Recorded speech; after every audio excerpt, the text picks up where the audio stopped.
कहानी के स्टार्ट में दिखाया जाता है कि एक मशहूर राइटर मैरी अपने फ्रेंड्स के ग्रुप के साथ छुट्टियां मनाने के लिए एक आइलैंड पे आई थी, जो घूमने के लिए बहुत ही अच्छी जगह है। वह 3 दिन से लगातार मौसम के खराब रहने की वजह से इन्हें अपने घर में ही कैद रहना पड़ रहा था। बारिश बहुत तेज हो रही थी। इस काली रात में उन्हें डर भी लग रहा था और वो बोर भी हो रहे थे। इसलिए ये लोग एक दूसरे को डरावनी कहानियां सुनाकर टाइम पास करने का फैसला करते हैं। यहाँ हमें देखने को मिलता है कि कोई ना नजर आने वाली चीज इनके रूम का दरवाजा बंद कर रही थी, जिससे ये लोग नोटिस नहीं कर पाते। एक लड़का एक किताब से पढ़कर स्टोरी सुनाना शुरू करता है।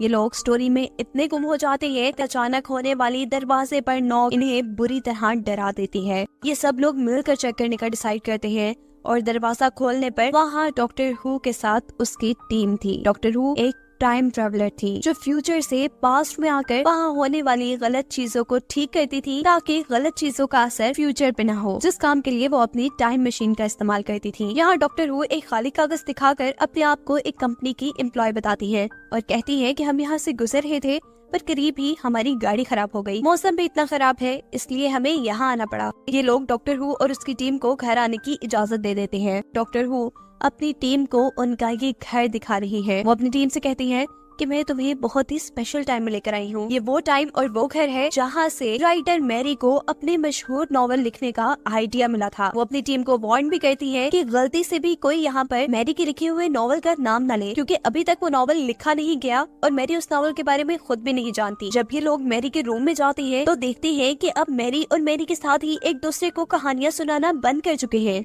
और डांस करने का सोच रहे हैं। लेकिन अगर इस वक्त में इन लोगों ने डांस किया और एक दूसरे को कहानियां न सुनाई तो मैरी को अपने नॉवल का आइडिया ना आता। मैरी के दोस्त डॉक्टर हु की टीम को भी डांस करने को कह रहे थे, पर डॉक्टर हु और उसकी टीम इन सबको कहते हैं कि नहीं, हम लोग एक दूसरे को कहानियां सुनाते हैं। पर कोई उनकी बात मानने को तैयार ही नहीं था और ऐसे ये सब डांस करने लग जाते हैं। इस टाइम पर दोबारा डॉक्टर मैरी से कहती है कि हमें एक खौफनाक भूतिया कहानी लिखनी चाहिए, पर दोबारा सब उसका ये आइडिया रिजेक्ट कर देते हैं। दिखाया जाता है मैरी के छोटे भाई को, जिसे मेड यहाँ सुलाने आई थी। वो जैसे ही यहाँ से बाहर निकलती है तो एक वॉच उड़ता हुआ दीवार से टकराकर टूट चुका है, जिसे देखने के बाद ऐसा लग रहा है कि जैसे यहाँ कोई भूत हो, और इसीलिए मेड भी ये सब देखकर बहुत ज्यादा डर चुकी थी। दूसरी तरफ दिखाया जाता है कि डॉक्टर हु अपनी टीम को कहती है कि इस रात में कुछ न कुछ तो गड़बड़ है, क्योंकि इस रात में मैरी के दोस्तों ने एक दूसरे को भूतिया कहानियां सुनाने का चैलेंज दिया था, लेकिन यहाँ तो कहानी लिखने या सुनने का कोई माहौल नहीं है और ना ही मैरी का एक साथी पर्सी यहाँ पर है। सीन कट होकर दिखाया जाता है कि अचानक एक सिनरी वॉल से उतरकर गिर जाती है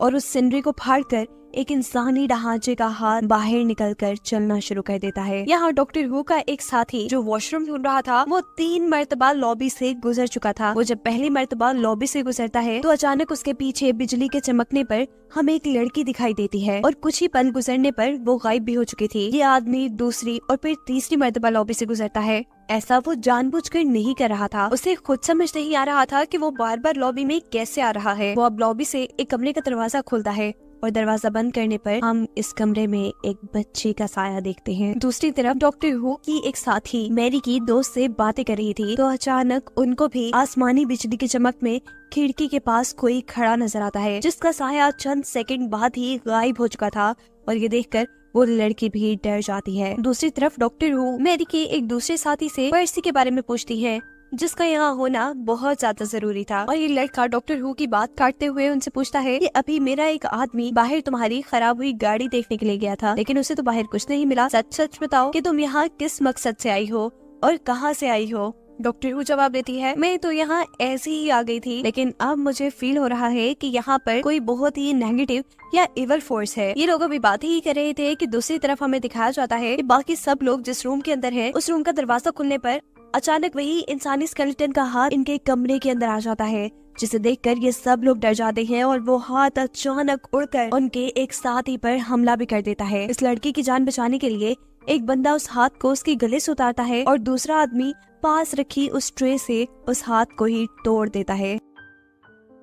शोर सुनकर डॉक्टर हु भी यहाँ आ जाती है और वो इस हाथ को चेक करके बताती है कि ये 15th सेंचुरी के किसी आदमी का हाथ है जो इस घर में मौजूद किसी इवल एनर्जी की वजह से चल पा रहा था। ये बात सुनकर वो लड़का जो पहले भी डॉक्टर हु से बातें कर रहा था वो बताता है कि मेरे पास 15th सेंचुरी के एक सोल्जर का असली स्केलेटन रखा है। ये लोग जब उसे चेक करते हैं तो पता चलता है कि उस स्केलेटन के दोनों हाथ यहाँ मौजूद नहीं थे। मतलब ये था कि डॉक्टर हु ने उस हाथ के बारे में सब कुछ बिल्कुल सही बताया था और ये महसूस करने पर वो लड़का समझ जाता है कि डॉक्टर हु कोई आम इंसान नहीं है और यकीनन किसी अजीब जगह से यहाँ आई है। डॉक्टर हु की दूसरी साथी इस लड़के से पूछती है कि जब से आप लोग यहाँ पर हैं, क्या यहाँ पर कुछ और अजीब हुआ? और मैरी उन्हें बताती है कि पिछले 3 दिन से लगातार मौसम बहुत बुरी तरह खराब है और इस खराब मौसम में उनके साथी पर्सी को अजीबोगरीब चीजों के वियन आते रहते हैं, जैसे वो यही करीब लेक के ऊपर किसी को तैरता हुआ दिखता है। डॉक्टर पूछती है कि अब पर्सी कहाँ होगा, जिस पर मैरी बताती है कि वो लेक के करीब एक कैबिन के अंदर अपना नॉवल लिखने के लिए जाता है। जरूर वो अब भी वही होगा। मैरी के साथ ही पर्सी को लेने के लिए निकल जाते हैं, पर अजीब उनके साथ ये हो रहा था कि बार बार सीढ़ियाँ उतरने के बावजूद भी वो घर से बाहर नहीं निकल पा रहे थे।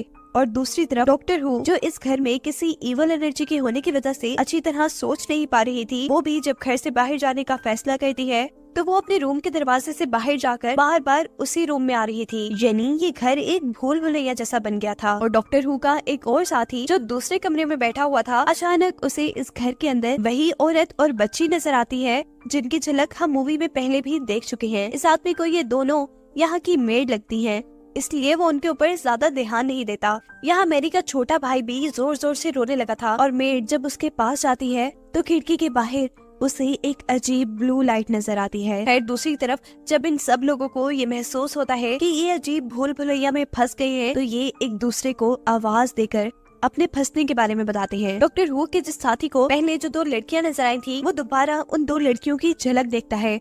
और सबसे अजीब तो ये कि उनकी आंखों के सामने एक लड़का दीवार के अंदर से ही गुजरकर दूसरी तरफ चला जाता है। वो जब ये सारी बातें डॉक्टर को बताते हुए ये कहता है कि मुझे लग रहा है कि यहाँ पर भूत है, तो डॉक्टर अपने साथी से कहती है भूत नहीं हुआ करते। अभी डॉक्टर ने ये बोला ही था कि अचानक वो लड़का जो उनके साथी के कमरे से निकला था वो दीवार पार करते हुए उनके सामने आ जाता है। ये देख डॉक्टर भी चौंक जाती है और फिर उस दीवार के अंदर अपना हाथ डालकर देखती है तो उन्हें मालूम होता है कि ये सब तो एक इल्यूजन है। वो सबसे कहती हैं कि यहाँ पर कोई ऐसी फोर्स जरूर है जो हमारे माइंड को कंट्रोल करते हुए हमें ये सब दिखा रही है।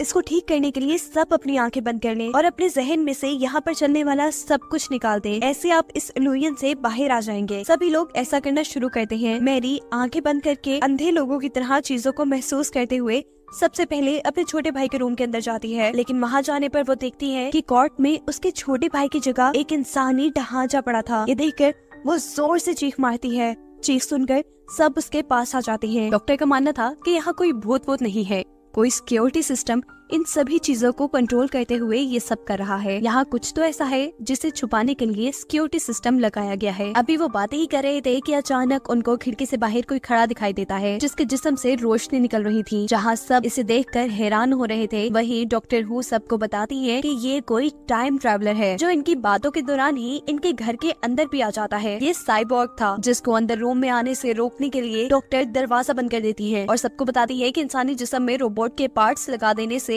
एक साइबॉर्ग बनाया जाता है। ये इमोशनलेस होने के साथ किसी के भी दिमाग को अपने कंट्रोल में करने की ताकत रखते हैं। मगर मुझे लगता है कि ये साइबॉर्ग कुछ अधूरा है, कुछ तो चेंज है इसमें। डॉक्टर हु को पता था कि कैसे साइबॉर्ग की तबाही को बचाना है। उन्हें साइबॉर्ग के हाथ वो चीज नहीं लगने देनी थी जो उसे असल चाहिए था। डॉक्टर बताती है कि साइबॉर्ग की जरूरत की चीज को छुपाने के लिए ही शायद ये सिक्योरिटी सिस्टम यहाँ लगाया गया होगा। इतने में ही साइबॉर्ग उनके कमरे के अंदर आ जाता है और एक आदमी को गले से पकड़कर उससे पूछता है कि क्या तुम गार्डियन हो। उस आदमी के ना बोलने पर साइबॉर्ग उसे उठाकर जमीन पर फेंकता है।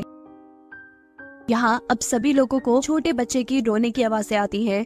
ये मैरी का भाई था जिसकी आवाज साइबॉर्ग भी सुन चुका था। आवाज को फॉलो करते हुए वो उस बच्चे के पास पहुंच जाता है और उसे उठाकर कहता है कि अब तुम भी हमारे जैसे बन जाओगे। इस सब के बाद साइबॉर्ग अपनी जरूरत की चीज ढूंढने के लिए एक दूसरे कमरे में जाता है जहाँ पर डॉक्टर हु पहले से ही मौजूद थी।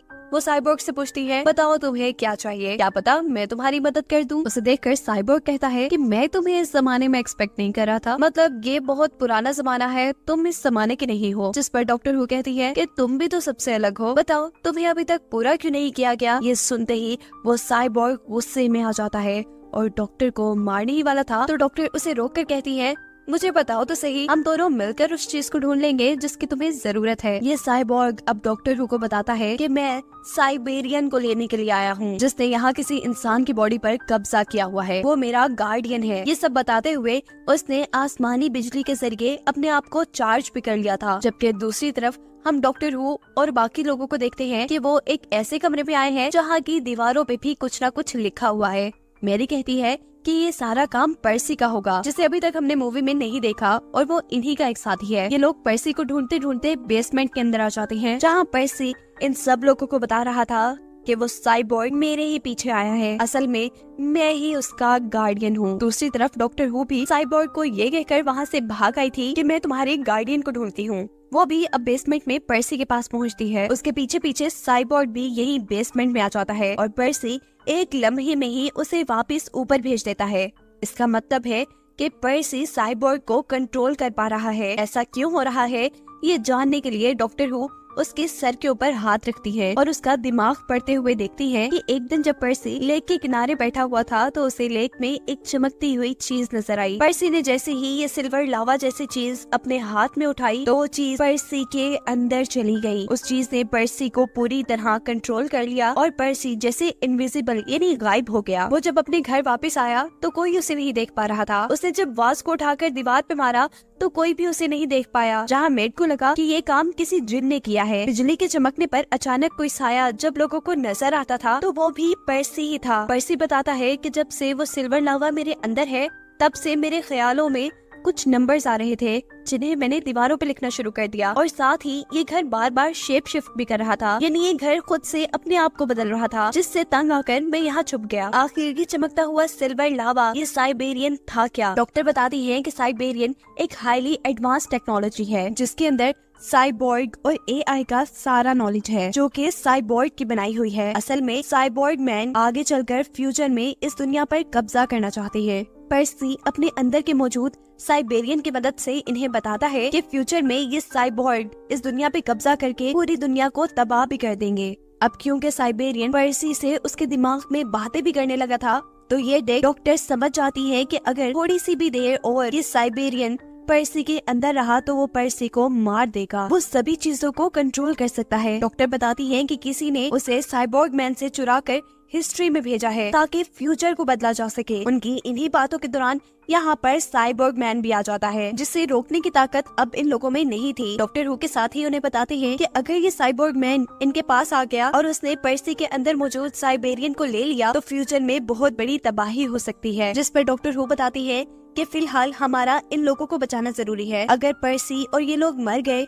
तो फ्यूचर बिल्कुल बदल कर रह जाएगा, क्योंकि ये सभी इस वक्त के इन्वेंटर्स हैं। अगर इन्होंने अपनी इन्वेंशंस ना की, अपनी किताबें ना लिखी तो फ्यूचर बिल्कुल उल्टा हो जाएगा। साइबोर्ग अब पर्सी से कहता है कि जो भी तुम्हारे अंदर है उसे तुम बाहर निकाल दो। इससे पहले कि वो पर्सी को कुछ नुकसान पहुंचाता, मैरी उसके सामने आकर उसे बातों में लगाने की कोशिश करने लग जाती है और गुस्से में आकर साइबोर्ग उसे दूर फेंकता है। सिचुएशन को हैंडल करने के लिए डॉक्टर हु अब पर्सी को मारना शुरू कर देती है। ऐसा करते ही उसके अंदर मौजूद साइबेरियन उसकी बॉडी से बाहर निकल आया था और अब ये साइबेरियन साइबोर्ग के हाथ न लग जाए, डॉक्टर हु जल्दी से उस साइबेरियन को अपने अंदर एब्सॉर्ब कर लेती है। ये देखकर cyborg man doctor who co धमकी देता है कि अगर तुमने साइबेरियन मेरे हवाले ना किया तो मैं पूरी दुनिया को तबाह कर दूंगा। ना चाहते हुए भी डॉक्टर हु साइबेरियन उसके हवाले कर देती है और ऐसा करते ही इस आइलैंड पे खराब मौसम दोबारा से ठीक होने लगता है। डॉक्टर हु के साथ ही पूछते हैं कि आपने ऐसा क्यों किया? डॉक्टर बताती हैं कि मैंने ये सब जानबूझ के किया है।